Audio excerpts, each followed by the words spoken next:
The scariest parts of you are not your failures, not your wounds, not your fears. The scariest parts of you are the ones you pretend don't exist. The anger you hide behind politeness, the envy you mask with compliments, the self-hatred buried under 1,000 achievements. And the more you avoid them, the louder they become. The more you suppress them, the more they shape your life from the shadows. This is not poetry. This is psychological law. What you do not face will run you. What you exile will lead. What you repress will possess. You are not being haunted by the past. You are being controlled by the parts of yourself you refuse to love. And you call it fate. You call it bad luck. You call it just how I am. No, that voice in your head that sabotages every opportunity, that's your shadow. That panic that arises every time love gets too close, that's your shadow. That explosion when someone disrespects you, not because they're wrong, but because they touched the wound you never healed, that's your shadow. And until you turn around, until you look it in the eyes, it will rule you. Carl Jung said, one does not become enlightened by imagining figures of light, but by making the darkness conscious. And he was right, because true growth isn't about becoming better. It's about becoming whole. You think you need more positivity, but what you really need is more honesty. Honesty about the resentment you carry. Honesty about the roles you play. Honesty about the person you've been pretending to be to keep people comfortable. Because the shadow is built not from evil, but from avoidance. Every time you said yes when your soul screamed no, shadow. Every time you smiled while being disrespected, shadow. Every time you broke your own heart to protect someone else's comfort, you handed a piece of your power to the darkness. But this isn't about shame. This is about freedom. Because there's nothing more powerful than a person who has walked through their own fire and lived. A person who has sat in the rubble of their own lies and decided to rebuild in truth. That's where psyphoria begins. That state of psychological euphoria that only comes when you stop fearing your own depth and start mining it for wisdom. You are not broken. You are not weak. You are simply filled with rooms you've never dared enter. And now you've found the key. This is where your mindset must evolve. Not into optimism, but into courage. The courage to say, I will no longer pretend. I will no longer perform. I will no longer protect the parts of me that poison me. A strong mindset isn't just positive. It's penetrating. It questions everything. It challenges your reflexes. It doesn't flinch when the ego starts to scream, because the ego will scream. The moment you try to evolve, it will throw every story at you. You're fine as you are. This is too hard. Don't go digging where it hurts. But healing requires excavation. And excavation requires discomfort. The strong mind doesn't avoid discomfort. It walks straight into it with open eyes and a steady heart, because it knows the only way out is through. And walking through the fire requires a new belief system, one that doesn't treat discomfort as danger, one that doesn't treat pain as punishment, one that doesn't treat your past as a prison. You must believe the truth will not destroy you. It will reveal you. You must believe that everything you buried is not evil, but injured. The child in you who never got to speak, the teenager in you who was punished for expressing rage, the adult in you who performs success while suffocating in silence, they are not your enemies. They are pieces of you calling to be integrated.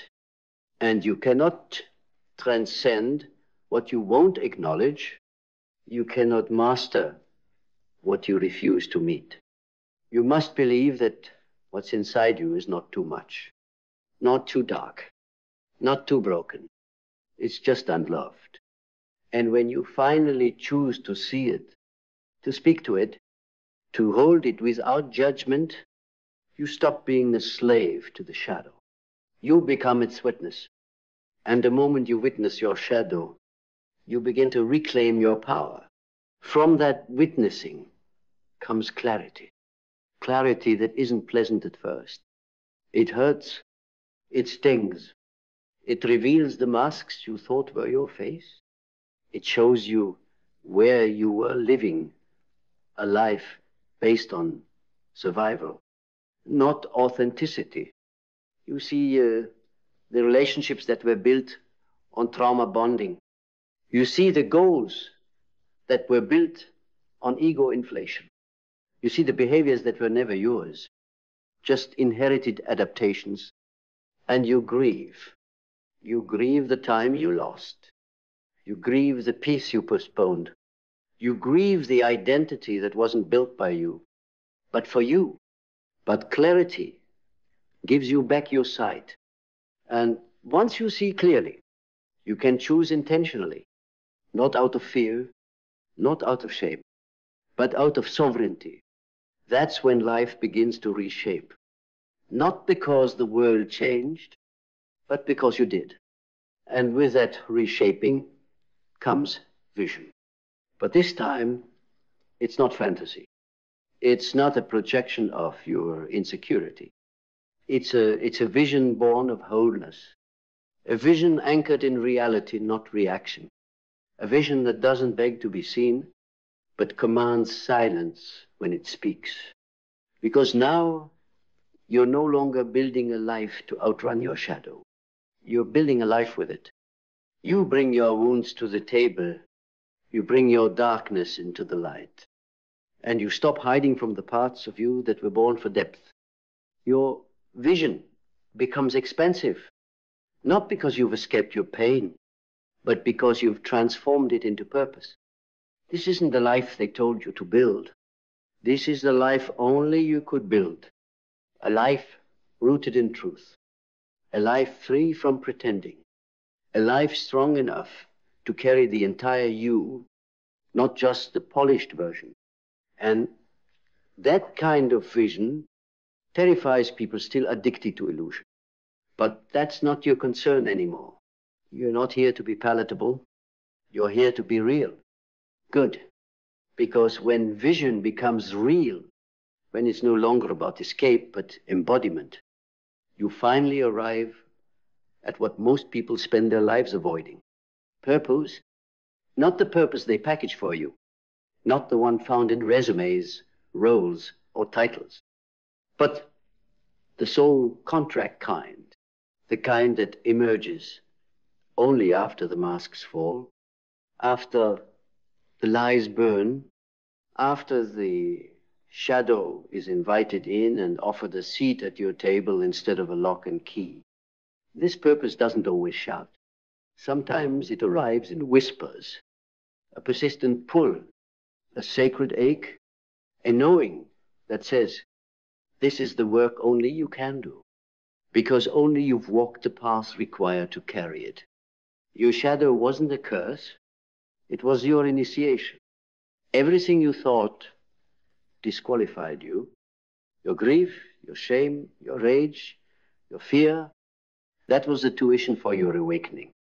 Now, purpose no longer sounds like ambition. It sounds like alignment. It sounds like integrity. It sounds like silence that no longer seeks applause to feel real. You are not chasing purpose now. You're becoming it. Every word you speak, every boundary you enforce, every time you show up in truth, without performance, without armor. Purpose is not what you do. It's how you carry who you are when no one's watching. And to carry purpose through the chaos of the world You need something far deeper than motivation. You need discipline, the ancient kind, the kind rooted in reverence, not punishment. Discipline that says, this version of me cannot walk where I'm going, so I will become someone new again and again until my soul is fully expressed in this lifetime.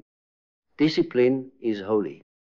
It's how you protect your purpose from distractions that dress up as opportunities. It's how you move, even when your mind says rest, not out of burnout, but out of devotion. This is the devotion of warriors, of mystics, of revolutionaries, because to live awake in a sleeping world is to be under constant pressure to fall back into who you were. Discipline is the inner vow that says, I refuse. I refuse to betray myself for comfort. I refuse to return to numbness. I refuse to perform for love that should be free. I refuse to explain truth to those addicted to illusion. Discipline doesn't ask you to be perfect. It asks you to return again and again to your breath, to your body, to your center, to your truth, especially when the world is screaming otherwise. From that center, you act, not impulsively, not reactively, but with sacred action. Because once you've faced your shadow, your actions become surgical, precise, potent. You no longer need to prove anything. You no longer move to be seen. You act because your existence has weight now. Your time is sacred. Your energy is currency. Your presence is a portal. You move with clarity. You speak with direction. You rest with purpose. Action is no longer about control. It's about creation. And the life you're building now was never meant to look like anyone else's. It's been carved from your depths. It's been forged in the quiet of your healing. It's been lit by the torch of everything you once buried. You don't owe anyone a roadmap. You don't need their confirmation. Your action is your confirmation, and it moves worlds. But even the most grounded action is nothing if it isn't infused with emotional mastery. This is where the weak collapse, where the immature react, where the world keeps you chasing feelings instead of forging freedom. But not you, not anymore, because you understand now, feelings are not facts, and pain is not prophecy. Yes, feel. Yes, allow. Yes, honor. But do not bow. Do not build altars to passing weather. Do not assign identity to transient emotions. You are allowed to feel rage and not destroy. You are allowed to feel grief and still lead. You are allowed to feel lost and still trust your feet. Emotional mastery is not control. It is coherence. It's the ability to feel everything fully without letting anything override who you are. This is what makes you terrifying to people who haven't met their own soul. Because your peace can't be shaken. Because your clarity isn't rented. Because your love doesn't flinch in the presence of discomfort. That is strength. That is sovereignty. That is real power.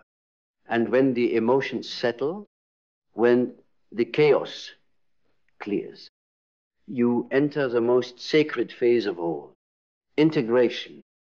The moment you stop trying to fix yourself and start trying to remember yourself, you bring all the pieces back. The wild, the wounded, the brilliant, the broken, the one who wanted to run, the one who stayed, the one who tried and failed and tried again. You stop amputating your past. You stop editing your truth. You stop censoring your passion. You gather it all. And for the first time, you stand whole. Not healed like a Hollywood ending, Not perfect, like a self-help cliche, but honest, present, untamed, alive. And that's when the shadow no longer controls you, because you're no longer ashamed of it.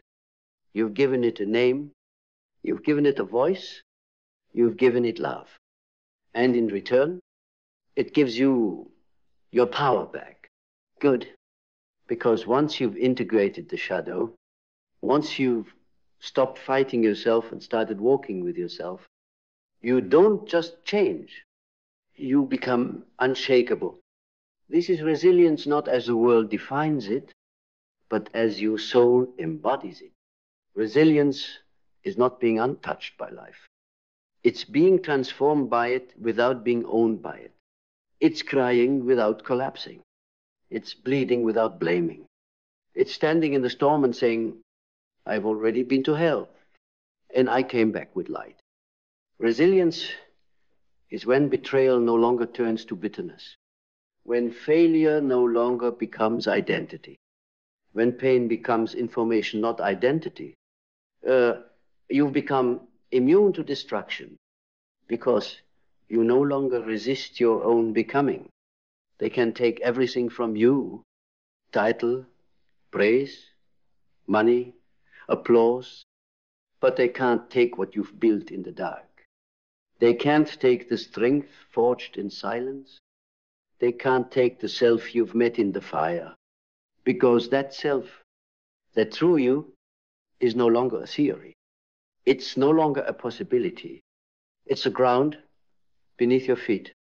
And now that you've stood in the fire, you start to seek something deeper. Not more answers, not more validation, but learning, the kind that doesn't come from books, the kind that doesn't fit neatly into quotes, the kind that comes from watching yourself through every breakdown and asking, what is this here to teach me? You don't ask, why is this happening to me? You ask, what is this sculpting me into? You become a student of your own evolution. You study your silence. You study your rage. You study your triggers because they are not weaknesses. They are windows. Each one points to a place within you that still longs to be seen, to be understood, to be set free. And you give yourself the one thing no one else could ever offer: awareness without punishment. That is sacred learning. It's what separates those who repeat patterns from those who rewrite bloodlines. You are not here to pass on pain. You are here to break the cycle with presence. And to do that, you must become water. You must become adaptable. You must unhook yourself from the illusion of control, from the fantasy that safety lies in certainty. There is no map for a soul like yours. There are only instincts, only moments, only inner truths that guide your next breath. Adaptability is the weapon of the awakened. It is how you bend without breaking, how you shift without losing center, how you move through endings without mistaking them for failure. You don't cling. You adjust. You don't demand the world to make room. You become the room. And in doing so, you terrify those still clinging to the static. Because you've proven you don't need predictability to feel peace. You've proven you can be whole even as the world rearranges itself around you. That kind of soul, that kind of mind, that kind of heart is one that lives in gratitude, but not the shallow kind, not thank you for this latte kind, not toxic gratitude that tells you to ignore pain. This is sacred gratitude, the kind that looks at the hardest parts of your life and says, thank you for the breaking. Thank you for the abandonment. It brought me back to me. Thank you for the pain. It carved space for purpose. Thank you for the silence. It taught me to listen inward. This gratitude doesn't bypass the dark. It blesses it. It doesn't paint over the past. It reclaims it. It doesn't say, that shouldn't have happened. It says, it shaped me into someone I'd die to protect now. That's what gratitude does when it's real. It turns suffering into soil. It turns endings into initiations. It turns a life you hated into a life that built you. And for that you bow, not to the pain, but to the you who made it through. And now, here you are. Not who you were. Not who they wanted. Not who you pretended to be to survive. You are something else entirely. You are the child of chaos and clarity. The fusion of fire and stillness. The paradox they can't define because you don't need to be defined anymore.